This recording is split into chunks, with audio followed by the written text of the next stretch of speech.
நானும் கூட்டணி போட்டு நாங்க துரத்தி துரத்தி திமுகவை அடிக்கிற அடியில அவங்க எந்திரிக்க மாட்டாங்க அப்படின்னு சொல்றேன். அப்புறம் வந்த பின்னாடி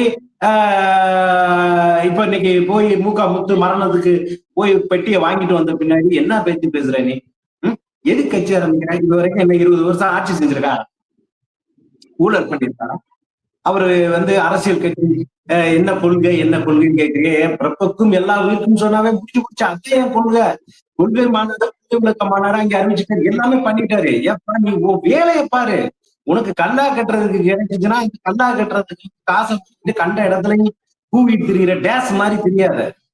ஒழுங்கா நீ ஏதோ சிவகங்கையில இருந்து சிங்கிள் டீக்கு வழி இல்லாம சென்னை கிளம்பி போய் படாத பாடுபட்டு உனக்கு சாப்பாட்டுக்கு வழி இல்லாம காசோட அருமை தெரிஞ்சதுனால நேர வழியில சம்பாதிக்கப்பாரு. சும்மா காட்டி கொடுக்கிற தனமாவும் இந்த தனமாவும் தெரியாது. நல்லது கிடையாது. தமிழக மக்கள் இன்னைக்கு முன்ன மாதிரிலாம் கிடையாது.